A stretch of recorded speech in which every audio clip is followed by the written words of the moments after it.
그래도 사실은 또 딸만이 아니고 아들들도 꽤 많이 있습니다. 그리고 아주 부자인데 사실은 이 외삼촌은 굉장히 나쁜 사람입니다. 아주 악독하고 간악한 사람입니다. 그런데 그 사람과 그 사람에게 야곱이 찾아갔습니다. 야곱은 그 자기 외삼촌을 만나기 전에 얼마 전에는 베델이라는 곳에서 하나님을 만나게 됐습니다. 그때부터 야곱은 정말로 놀라운 삶을 시작할 수 있었는데 유감스럽게도 베델에서 하나님을 만난 다음에 놀라운 삶은 살지 못하였습니다. 아주 오랫동안 그 삶을 살지 못했습니다. 그 이유가 오늘 성경 말씀에 나오는데, 그리고 야곱이라는 사람은 좀 잔머리를 많이 굴리지만 지혜가 있고 또 성실한 부분이 꽤 있는 사람입니다. 장점이 꽤 많은 사람입니다. 단점도 있지만 야곱이라는 사람을 한 달간을 자기 외삼촌이 데리고 있으면서 일을 시켜봤습니다. 그랬더니 너무나 일을 잘하는 거예요. 그 앞에 성경에도 좀 나오지만은 옛날 사람들은 일꾼이 그냥 쌀을 받기 때문에 또 종사를 하기 때문에 부지런히 일하는 사람이 아무도 없어요. 양을 키우는데 양을 하루 내내 풀을 뜯기고 그 다음에 물때가 돼서 물을 먹이고 그 다음에 양이 양잘때 돼가지고 양 위에 탁 그래야지 양이 건강해지고 양이 새끼도 많이 낳고 튼튼해지는데 그때의 사람들은 사실은 그렇게 안 했습니다. 풀을 더 많이 뜯고 건강해지고 더 양이 튼튼해질 수 있는데 일찍 데리고 와가지고 잠을 재우고 물을 먹기 싫어하는데 물을 먹이고 하루 일과를 끝내버리는 것이 그때의 양을 돌보는 사람들의 특성이었는데 야곱을 한 달 동안 삼촌이 데리고 있어 보니까 그 야곱은 그간과 아주 틀렸습니다. 아주 성실하고 일을 너무 잘하는 거예요. 그래서 삼촌의 마음 가운데 이 자기 조카를 꼭 자기가 붙잡아야 되겠다는 마음이 있었습니다. 이 조카애를 통하여서 내가 한 미친 잡아봐야 되겠다는 마음을 가지고 있었습니다. 그리고 조카에게 이야기합니다. 내가 나의 형질이나 나의 조카이지만은 공짜로 너를 일을 시킬 수 없다. 그러니까 내가 어떻게 너를 일을 시키려면은 너에게 내가 월급을 얼마를 줄까? 그리고 이야기를 합니다. 사실은 우리가 성경에 보기에는 참 이 삼촌이라는 사람이 대먹은 사람 같이 보입니다만은 요 속에는 아주 큰 간사함과 간악함이 사실은 숨어 있습니다. 그 뒤에 이 삼촌이 행했던 일들을 지켜보면 얼마나 많은 사기와 못된 짓거리로 일관했던 것을 보게 됩니다. 그러니 은근히 자기 조카 야곱을 설득해가지고 자기 마음대로 데리고 놀려는 마음이 있었습니다. 근데 야곱은 삼촌과의 계약을 먹고 맙니다. 그전에는 야곱은 어떤 사람이냐면 자유인입니다. 자기가 삼촌 집에 머물러도 되고 떠나도 되고 또 새로운 일을 얼마든지 할 수 있는 자유가 있습니다. 제대로 하나님을 만났으면 야곱은 사실 이때부터는 자유인으로 살아가야 됩니다. 어디에 매이지 않고 하나님의 영광을 위하여 살아가야 합니다. 그런데 야곱이 덜컥 약속을 하고 맙니다. 오늘 성경 말씀은 그 약속을 했다 그럽니다. 이 야곱이 보기에 자기 삼촌의 딸 중에서 사촌 형제간이죠. 옛날에 사촌 형제간까지도 결혼이 가능했기 때문에 라헬이라는 사촌 형제간과 한 달 있는 동안에 연애를 시작한 거예요. 사랑에 빠지고 막. 그래서 어떤 약속을 하냐 그러면 삼촌의 딸을 내가 사랑하고 좋아합니다. 그러니 내가 삼촌의 딸을 위해서 7년 동안 공짜로 일을 해주겠습니다. 대신 7년이 마치면 삼촌의 딸을 내게 아내로 주십시오. 약속을 합니다. 그러므로 자유인인 야곱이 이제는 노예와 종으로 변해버리고 맙니다. 자유인 생활은 끝나버리고 종으로 계약하는 노예로 사실은 7년간을 아주 쓸모없이 시간을 보내고 맙니다. 야곱의 착각이 여기에 하나 중에 있었습니다. 연애를 7년 동안 했기 때문에 성경 말씀에는 너무나 시간이 잘 갔고 너무나 달콤했고 너무나 짧았던 시간같이 7년이 흘렀다. 대신에 7년 동안이 흐른 가운데서 야곱이 무슨 착각을 했냐 그러면 하나님이 나와 함께 하시는갑다 하는 큰 착각 속에 빠졌습니다. 왜냐하면 생활이 즐겁고 마음속에 연애가 있기 때문에 기쁨이 있기 때문에 내게 하나님이 함께 하시더니 생각했습니다. 하지만 야곱은 베델에서 하나님을 만났지만은 하나님 없이 7년 동안 노예살이 종살이를 작심하고 결정하고 맙니다. 하나님 없이 한 선택은 그에 대한 큰 대가가 따르고 비참한 대가가 따르게 됩니다. 하나님 없이 선택을 하고 결정을 해서는 안 됩니다. 야곱은 하나님과 무관하게 자기 결혼을 위해서 7년 동안 노예살이 종살이를 결심하고 맙니다. 사실은 야곱이 그런 기도만 했어도 하나님께서 대답해 주셨을지 모릅니다. 하나님, 내가 과연 앞으로 어떻게 살아야 됩니까? 삼촌이 나랑 계약을 맺자 하는데 그전까지 한 달 동안에는 이제 일해주고 그냥 먹고 살고 아르바이트 정도 하는 일이거나 아니면 정식으로 계약을 안 맺었는데 또 계약을 그렇게 맺어도 돼요. 7년 동안 종살이가 아니고 한 1년 계약식으로 종살이 계약이 아니고 1년 월급쟁이로 이렇게 지내도 되는데 그 가운데 자기가 사랑하는 여자가 있어도 하나님 은혜 가운데 그냥 얻을 수도 있는 거거든요. 그게 자유인으로 살아갔어야 되는데 이 사람은 하나님께 기도도 안 해보고 자기 마음에 한 여자를 얻기 위해서 7년 동안 공짜로 봉사하는 일을 하게 됩니다. 그리고 7년 연애하는 동안에 하나님의 마음속에서 굉장히 멀어지고 막 겁니다. 우리들의 삶도 그렇습니다. 하나님을 내가 하나님 없이 결정을 내리게 되면 그에 대한 고통을 당할 수밖에 없습니다. 하나님 없이 결정을 내리면 그 결정이 아주 긴 시간 나를 종으로 노예로 묶어놓고 맙니다. 그런 일들이 얼마나 많이 있습니까? 성경에서는 사실은 보증 서지 말라 그러는데 그 말씀이 한두 번 나오는 게 아닙니다. 그런데도 불구하고 우리를 종살이로 묶어놓고 맙니다. 보증을 설 때 하나님 말씀에 귀를 기울이기보다는 내가 연민을 따라가고 상대방 형편을 따지다 보니까 내가 보증을 서주고 나만 죽는 게 아니고 내 남편, 아내, 자식들까지도 깡그리 거짓 깡통을 차는 일들이 하나님 자녀들 가운데서 너무나 많은 겁니다. 돈을 누가 빌리러 왔습니다. 내가 내 통장에 돈이 남아서 빌려줄 수는 있습니다. 그 정도까지는 문제가 아닌데 돈이 빌리러 왔는데 내가 돈을 빌려가지고 주는 것은 성경에서 이야기하는 보증하고 똑같은 것이 되어집니다. 누가 1000만 원을 내 형제간이 빌려달라고 해요. 나는 1000만 원의 돈이 남아돌아요. 그럼 빌려줘도 큰 문제 없습니다. 왜? 1000만 원이 없어도 나는 살 수 있거든요. 근데 1000만 원을 나한테 구해달라고 해요. 나는 1000만 원이 없어요. 구해주려면 내가 보증을 서고 돈을 빌려야 해요. 그래가지고 주면 그건 보증이다. 내가 은행에서 1000만 원 융자를 받아가지고 빌려줘. 그러면 형제가 못 갚게 되면 나는 그로 인해서 노예 계약 가운데 들어가게 됩니다. 내가 한번 결정을 내리고 하나님 왜 하나님이 책임 안 져줍니까? 그러면 하나님은 너가 내 뜻을 묻기보다는 너 생각, 너 감정대로 행했기 때문에 나하고는 상관이 없지 않느냐라고 하나님 말씀하시는 겁니다. 성경 29장 21절, 창세기 29장 21절을 제가 읽어보겠습니다.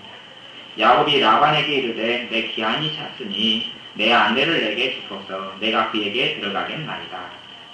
7년을 다 보냈습니다. 연애 시간을 참 다 보냈습니다.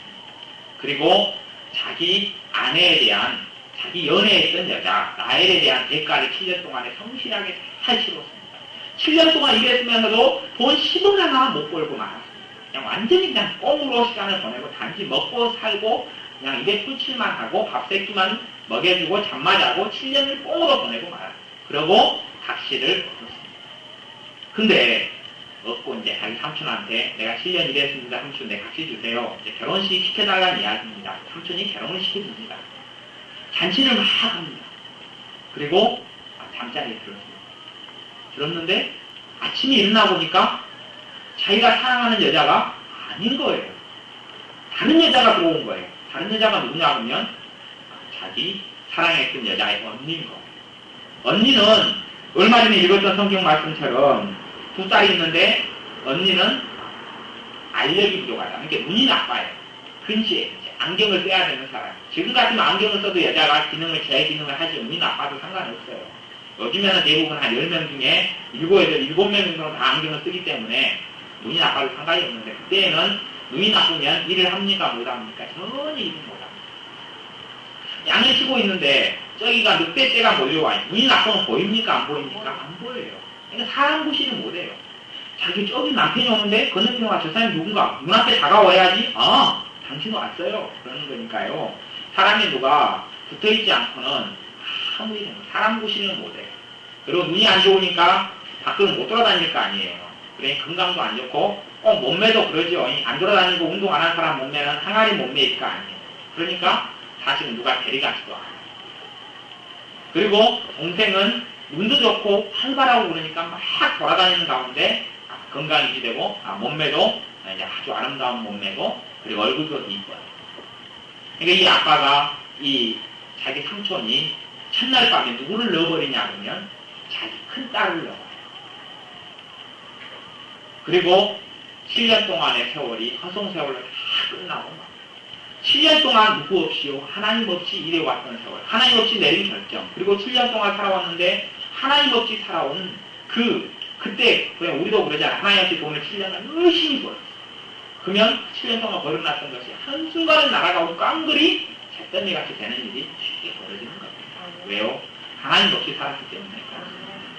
여기서도 야곱이라는 사람이 하나님 없이 7년을 연애하면서 잘 보냅니다만 그 수고와 그 노력이 하룻밤 사이에 깡그리 무너지고 말입니다. 지금 아침에 이제 첫날밤을 보내니까 불을 켜시오. 그리고 얼굴을 탁 보면 될 텐데 아마도 그 삼촌이 작심을 그렇게 했지요. 사랑하는 그 여자를 꽁꽁 묶어다가 먼 마을에다가 며칠을 데려다 놔버렸겠죠. 그리고 토론불도 방에까지 안 집어넣었을 거예요. 그리고 집에 신혼방에 넣기 전에 뭐 했겠어요? 사람들이 시켜가지고 술을 작심 먹여가지고 홍아롱하게 만들어놨어요. 그리고 다 들이보내고 잠자리를 이제 그렇게 해가지고 하는데 하나님께 가까이 있던 사람 같으면 하나님이 가만 계시지 않아요. 신호를 해요. 신호를. 술을 한참 먹이고 있으면 자기 장인이자 외삼촌이 술을 먹이고 있으면 하나님 신호를 해요. 야야 스톱이다. 더 술 마시면 큰일 난다. 지금 뒷위에 무슨 뭔가 있다. 그러니 너가 술을 멈춰라. 그렇게 이야기하거나 잠자리를 가지기 전에 지금 불을 켜라. 불을 켜라. 불을 구해서 불을 켜라. 얼마나 딱 켜면 압니까 모릅니까? 알지요. 자기의 사랑했던 여자 말고 그 여자의 언니는 덩치가 항아리고 그리고 얼굴도 못생기고 그런데 자기가 생각했을 때는 아리따고 이쁘고 그게 다 알 수밖에 없어요. 그리고 보면 최소한 잠자리 가기 전에 손자를 한번 더듬어봐라. 된다거나 술 취하면 홍화롱화 돼버리니까요. 하나님이 신호를 해줬을 수 있는데 하나님 신호를 합니까? 안 합니까? 하나님 신호를 안 하고 하나님 침묵을 지켜버리고 있는 거예요. 왜요? 하나님은 멀리하고 살았기 때문에 하나님은 침묵을 지키고 있는 거예요. 하나님을 멀리하는 사람들은 하나님께서 입을 다물고 침묵합니다. 그것이 하나님이 침묵하시는 일이 길어질수록 나도 사실 하나님은 멀리 해왔다는 신호입니다. 그런 일들이 참 많이 생기는 거예요. 우리 전자 집사님도 아기가 아파가지고 입원을 했는데 그 전에 구역예배를 드리자 그랬는데 2번을 갖다가 연달아 못해요. 연달아 못했는데 아마 그때 이제 황태 여사님도 언짢았다고 했잖아요. 하나님의 신호거든요. 그때 예배를 드리고 기도해야 될 텐데 자기 생각에는 집이 어지럽기 때문에 예배 드릴 때가 아니다. 예배를 나중에 드리자. 그러니까 그 다음에는 아파가지고 못 드리게 되고 그러면서 아이가 심하게 앓게 된 거예요. 그 다음에 집사님 병원에 있는 동안에 하나님은 그래도 의지한다고 의지했는데 얘가 더 아프니까 낭망이 들어온 거예요. 그래서 기도도 잘 안 했다. 그랬고 큰 아이의 병이 들어가지고 둘째 아이를 그 조대 병원으로 전남병원에서는 옮겨라 그랬어요.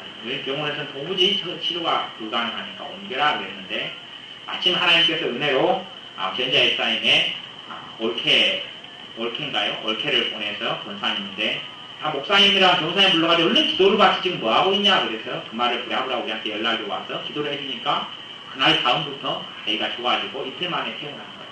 멀쩡하게 태어났어요. 하나님하고 거리가 멀어지고 나니까 예배 드릴 때 드리지 않고 하나님 가까이 해야 되고 가까이 하지 않으니까 하나님이 침묵하시는 거예요. 그리고 문제가 점점 커지고 생겨나기 시작합니다. 그런 일들이 참 많이 벌어지고 있습니다. 오늘 야곱의 성경 말씀도 그렇습니다. 29장 25절을 제가 읽어보겠습니다. 야곱이 아침에 보니 레아라 라반에게 이르되 외삼촌이 어찌하여 내게 이같이 행하셨나이까? 내가 라헬을 위하여 외삼촌께 봉사하지 아니하였나이까? 외삼촌이 나를 속이심은 어찌미니까? 외삼촌이 자기 큰딸은 눈이 나쁘니까 시집 보내기도 어려우니까요. 이때에 둘째 딸 시집 보내는 길에 끼워 팔기를 해보면 덤핑 판매를 해버리는 거예요. 그리고 이제 했는데 그러면서 다시금 자기 조카에게 사기를 치는 거예요. 왜 삼촌이 이런 일을 했습니까? 그러니까 삼촌의 대답이 언니가 아직 시집을 안 갔는데 동생 먼저 시집을 보내는 경우가 없다. 그러니 불가피하게 언니를 시집 보내고 동생을 보내야 되니까 네가 다 데리고 살아라. 그리고 언니 데리고 산 대가로 너가 이제 7년을 치렀다고 계산하고 앞으로 또 동생 값을 7년을 더 치러라. 허튼 서울이 몇 년이 돼버립니까? 14년으로 내려가 버리고 재산도 못 모으고 하나님 없이 내린 결정이 올무에 올무로 해서 가고 맙니다. 아마 맨 처음에 7년 결정을 자기가 잘못 내린 걸 후회하고 회개하는 가운데 7년 동안 후성수를 하는 가운데 하나님을 자꾸 의지했더라면 7년만으로 끝났을 겁니다. 근데 7년만으로 끝난 게 아니고 하나님을 떠난 세월이 7년에서 다시 7년이 더해지고 맙니다. 그리고 14년 동안 하나님을 떠나고 맙니다. 뭐 하려고요? 마누라 부리를 얻으려고 14년의 흑성서를 합니다. 근데 흑성서를 사실은 14년으로 그치는 게 아닙니다. 그 다음에 또 6년 동안 흑성서를 더 하고 맙니다. 이제 각시를 부리를 얻어놓고 자식들을 열이가 넘게 주렁주렁 낳고 나니까 먹여 살려야 되잖아요. 먹여 살리려니까 돈 벌려다 보니까 치열하게 자기 외삼촌하고 싸우고 머리를 굴리고 하다 보니까 6년 세월을 그 시간으로 보내고 그 6년 동안에도 하나님을 멀리하고 맙니다. 20년간이나 베드는 하나님을 만났으면 그때 인생이 변화됐으면 좋았는데 그때부터 하나님께서 자기 비천한 자기 처지 도망자의 처지에 하나님 만나 있다는 사실을 발견하고 안 다음에는 하나님을 구하고 자꾸 하나님을 의지하는 삶을 살았으면 좋았을 텐데 사실은 눈이 멀어버리고 사랑의 눈이 멀어서 하나님보다는 사랑을 택하고 만 겁니다. 하나님보다는 좋아하는 여자를 앞세우고 만 겁니다. 사실은 가정을 꾸리는 게 나쁜 일도 아니고 참 하나님 보시기에도 좋은 일입니다만은 하나님보다 남편이 앞서거나 하나님보다 아내가 앞서거나 하나님보다 자식이 앞서거나 하나님보다 부모가 앞서는 것은 하나님을 기뻐하시지 않고 하나님과 멀어지는 가장 중심된 이유 중에 하나가 됩니다. 이것을 야곱이 그런 선택을 하고 말았던 겁니다. 선택을 한 다음에도 돌이키면 됩니다. 돌이키고 하나님을 앞세우고 살아가면 되는데 야곱이 그거에서 실패하고 말았던 겁니다. 우리의 삶이 그렇습니다. 우리가 하나님을 멀리 떠나고 하나님과 거리가 멀어져 있을수록 하나님은 침묵하고 맙니다. 하나님이 마땅히 내게 말씀하고 가르쳐 주셔야 할 수 있음에도 불구하고 내가 하나님을 멀리했기 때문에 하나님은 침묵하고 입을 다물고 맙니다. 그래서 하나님의 자녀들이 중요한 어려움 때에 그 어려움을 헤쳐나가지도 못하고 풀어나가지도 못하는 일들이 비일비재합니다. 어떤 면으로는 하나님은 말씀하시는데 우리의 귀가 닫혀있기 때문에 그렇기도 합니다. 우리의 마음이 강팍하고 우리의 영적인 귀와 눈이 닫혔기 때문에 하나님의 신호를 하고 경고를 해주는데 못 알아채고 맙니다.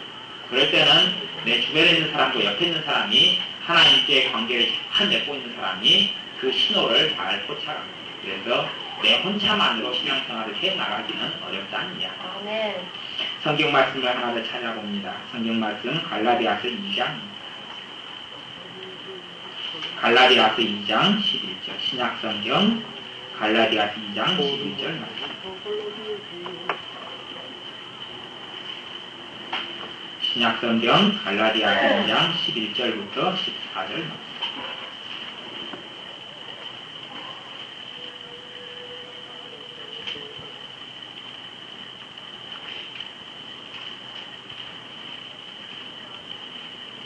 갈라디아서 2장 11절부터 14절까지 제가 읽어보겠습니다. 게바가 안디옥에 이르렀을 때에 책망할 일이 있기로 내가 저를 면책하였노라. 야고보에게서 온 어떤 이들이 이르기 전에 게바가 이방인과 함께 먹다가 저희가 오매 그가 할례자들을 두려워하여 떠나 물러가매 남은 유대인들도 저와 같이 외식함으로 바나바도 저희의 외식에 유혹되었느니라. 그러므로 나는 저희가 복음의 진리를 따라 바로 행하지 아니함을 보고 모든 자 앞에서 게바에게 이르되 내가 유대인으로서 이방을 쫓고 유대인답게 살지 아니하면서 어찌하여 억지로 이방인을 유대인답게 살게 하려느냐 하였노라.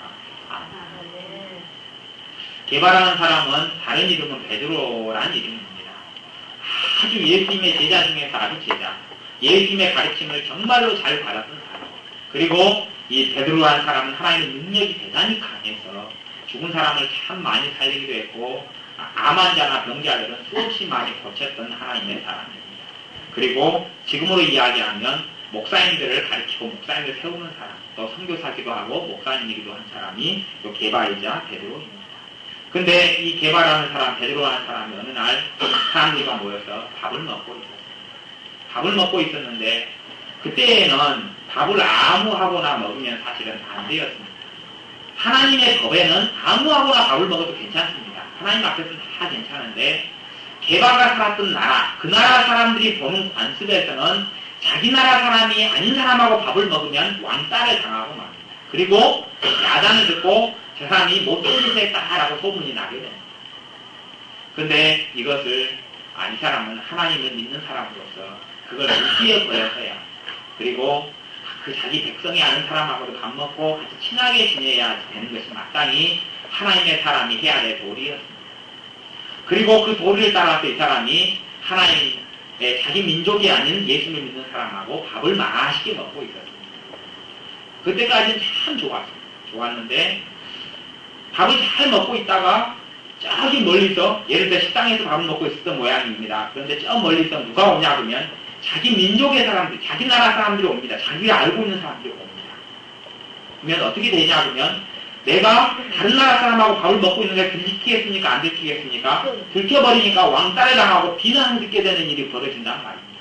근데 하나님 앞에서는 그것을 감수해야 되고 신경을 안 써야 되는데, 하나님은 이 사람들하고 너희 백성이 아닌 사람들, 너희 나라 민족이 아닌 사람들 밥을 먹고 친하게 지내고 사랑해주라 라고 하나님 말씀하셨는데, 그것보다는 뭐가 무서운 겁니까? 하나님 말씀 듣기보다는 그 자기 민족 사람들의 시선이 무서운 겁니다.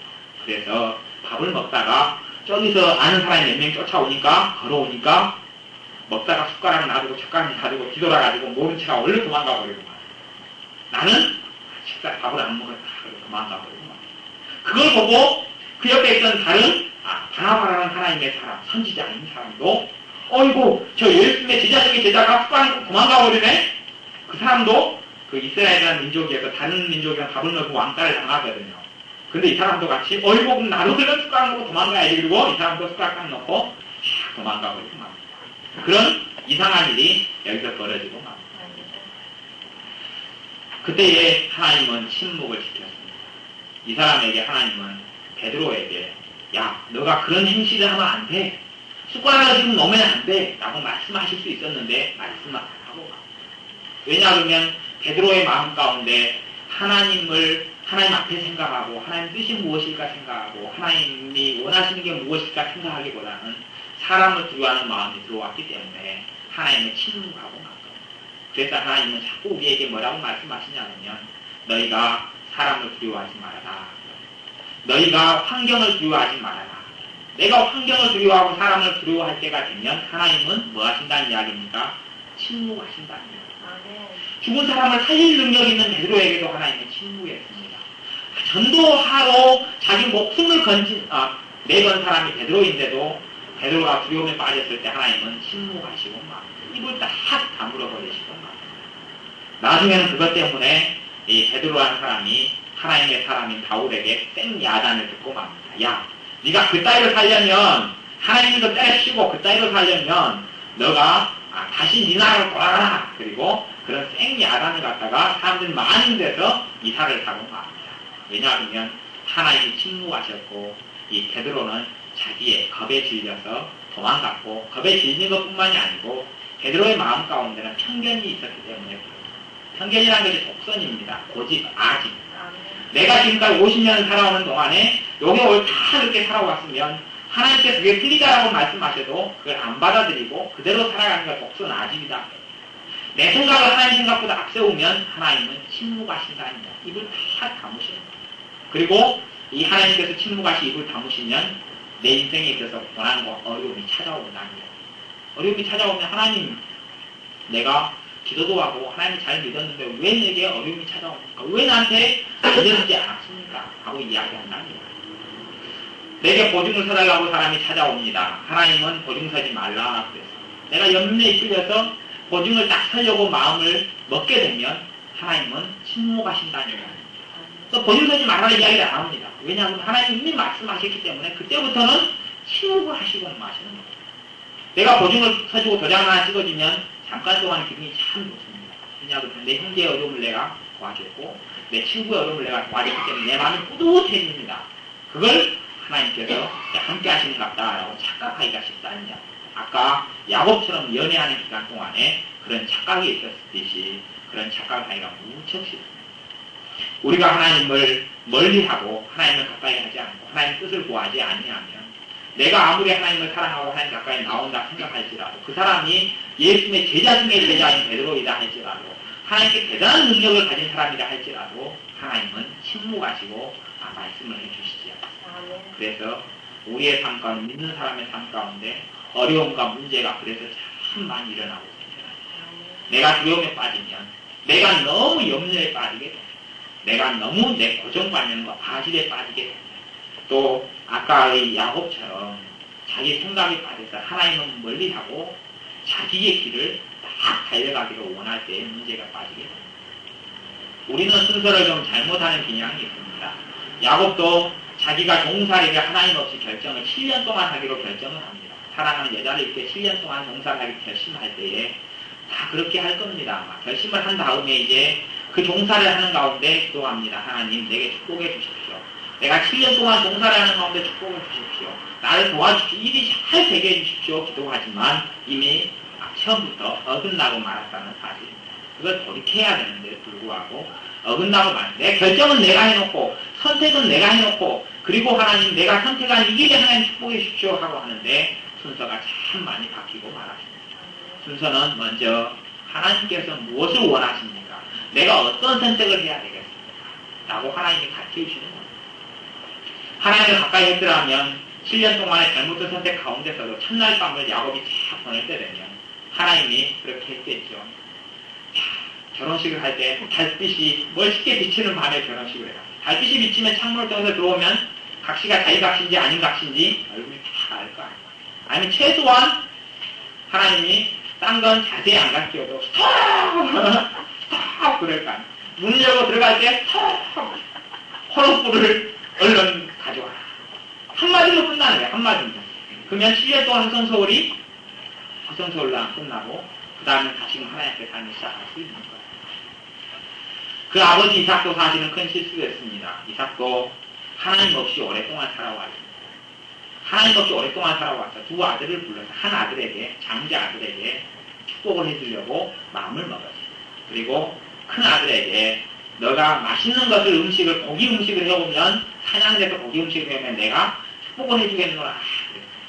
그걸 듣고 둘째 아들이 하나님의 축복을 받고 싶어서 입을 막 다물고 참 우리가 성경을 볼 때는 정말 우스운 것 같아요. 왜 우스냐면요. 둘째 아들이 큰 아들 신용을 하고 들어왔어요. 목소리가 같습니까? 들립니까? 아버지! 큰 아들이 왔습니다. 그러니까 아버지가 알아채거든요. 네 목소리가 이상하다. 둘째 아들 목소리가 왜 나냐? 그럽니다. 상식적으로 알아채야 됩니다. 그리고 하나님께서 야 네가 지금 쫓고 있다. 지금 너에게 온 사람은 큰아들이 아닌 둘째 아들이다 그래야 된다. 하나님은 말씀합니까? 안 합니까? 말씀 안 하고 침묵합니다. 우리 같으면 참 이 아버지가 이상하게 속아낸 것 같다 생각할 텐데 하나님이 침묵하고 둘째 아들이 핑계를 댑니다. 아버지 내 목소리가 원래 걸걸한데요. 내가 감기가 들어가지고 목소리가 이렇게 변했어요. 그러니까 정상적인 사람 같으면 네가 지금 속아낸 거 하고 있다. 내가 지금 속고 있다 할 텐데 깜빡 넘어가고 왜 하나님 침묵하시기 때문에 그렇습니다. 아버지가 야 그러면 너가 큰아들인지 둘째 아들인지 만져보자. 그러니까 만져봅니다. 큰아들은 털이 복실복실합니다. 큰아들처럼 차리려고 털이 복실복실하지 않고 밋밋하니까 여기다가 팔뚝에다가나 다리에다가나 뭘 차고 오냐 그러면 양털 가죽을 뚫뚫 말아가지고 묶어가지고 옵니다. 그러면 보통 아버지 같으면 만져봤더니 양털까지 양털인지 자기 아들 털인지 알겠습니까? 모르겠습니까? 알 수밖에 없는 거예요. 근데 알고 만지고 난 다음에 큰아들 맞네? 그리고 지나갑니다. 왜요? 속아 넘어가구나. 아니 생각해보세요. 7년 동안 연애를 했어요. 몸에서 무슨 냄새가 나는지 향수를 뭘 쓰는지 몸매가 어떤지 머리가 긴지 짧은지 다 틀릴 거 아니 형제간이라도 그러면 잠자리 한 잠자리에 들었는데 그게 동생인지 언니인지 동생인지 알겠어요? 모르겠어요? 아무리 미련 봄탱이라도 알 수밖에 없는 거예요. 그거예요. 상식 아니에요. 만져보면 내가 7년 동안 연애하는 내 여자는 발광 냄새가 안 나는데 여자는 발광 냄새가 나고 얼굴이 내 7년 동안 연애한 여자는 갸름하고 이쁜데 얼굴이 둥글둥글하고 허리를 한번 만져봤더니 뱃살이 그냥 주물주물 만져지고 알 수밖에 없는 거예요. 근데 하나님이 침묵하시니까 완전히 그냥 눈에 꺼풀이 씌어가지고 알지 못하고 넘어가 버리는 거예요. 우리의 삶에도 그런 일들이 비일비재하게 일어나고 말입니다. 분명히 두 사람 다 하나님의 자식이고 하나님 의지했던 하나님의 백성이었지만은 하나님께 멀리 떨어져서 아까 그 아버지 같은 거 왜 속아 넘어가냐 하면요. 아버지가 사실은 하나님의 말씀보다는 뭘 더 좋아했냐면 고기를 더 좋아했어요. 음식에 대한 탐욕이 강했어요. 그러니까 누구를 사랑하냐 그러면 사냥꾼인 아들을 사랑해요. 음식을 뭐보다 좋아합니까? 하나님보다 더 좋아해요. 하나님 말씀대로 하면 둘째 아들에게 축복을 줘야 되는데 안 그러고 큰아들이 맛있는 고기를 잡아오고 사냥을 해오니까 음식이 탐나고 자기 입맛에 맞는 음식을 해주는 큰아들에게 하나님 뜻은 멀리하고 일을 행하게 됩니다. 그러니까 하나님께서 침묵하실 수밖에 없어요.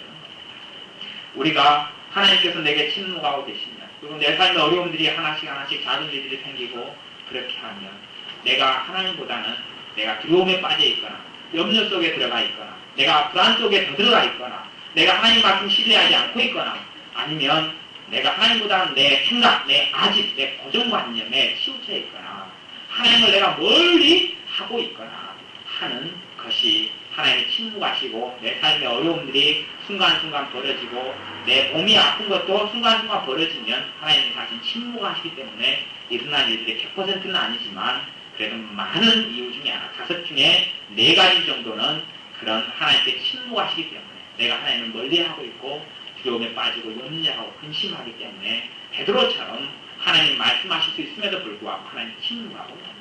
야곱처럼 하나님이 첫날 밤에 스톱이다! 라고 말씀하실 수 있음에도 불구하고 침묵하시고 7년 허생 속으로 싹을 날아가 버리고 말고 그 다음에 또한 그 다음 7년까지 허생 세월을 보내고 아주 노년에 늙은 나이가 되고 말입니다. 우리가 하나님을 내심에 가까이 하고 하나님을 앞세워야 합니다. 내 각시나 아내나 자녀들보다 하나님의 뜻을 앞세우고 하나님을 앞세우면 하나님은 침묵하지 않습니다. 어려움이 생기면 하나님은 말씀하십니다. 왜냐하면 하나님의 별명 중에 하나가 말씀하시는 하나님의 별명이기 때문에 하나님의 다른 이름은 말씀이기 때문에 그렇습니다. 그래서 하나님은 침묵하지 않습니다. 내가 하나님을 가까이 하면 하나님은 말씀하십니다. 그리고 나를 깨닫게 하고 나로 하여금 어려움에 빠지지 않도록 지키시는 분이 하나님입니다. 기도하겠습니다. 아버지 하나님, 우리가 하나님을 멀리하지 않게 하여 주옵소서. 하나님께서 나를 도와주신다는 것을 믿는 것보다 내가 근심과 염려에 사로잡힐 때가 더 많고 내가 세상의 돈 염려, 돈에 대한 두려움, 사람에 대한 두려움에 빠질 때가 더 많습니다. 또 건강이 안 좋아지면 내가 이렇게 건강이 안 좋아서 큰일이다 하는 두려움 속에 빠지기도 합니다. 그럴 때에 하나님은 침묵하신다고 하셨사오니 우리가 하나님을 더 의지하고 신뢰하고 믿는 사람들이 되게 하여 주옵소서. 세상을 두려워하지도 않고 사람을 두려워하지도 않고 걱정거리에 사로잡히지도 않고 먼저는 하나님 쪽에 눈을 맞추게 하여 주옵소서. 하나님을 의지하고 하나님을 바라보면 하나님을 침묵하지 않고 내 어려움이 생길 때마다 말씀하시고 내게 은혜를 주시게 할 때마다 내게 말씀하시고 설교를 통하여 하나님 말씀을 통하여 찬양을 통하여 생활하는 중에 사람을 통하여서도 내게 가르치시며 말씀하시는 분이 하나님이신 줄 믿습니다. 그래야 우리의 인생과 매일매일의 삶 가운데는 하나님이 침묵하시는 일들이 많은 것이 아니라 하나님이 깨닫게 하시고 말씀하시고 우리에게 인도하시고 지도하시는 하나님의 놀라운 은혜와 축복을 받는 일들이 많도록 아버지 하나님 축복하여 주옵소서. 예수님의 이름으로 기도하옵나이다. 아멘.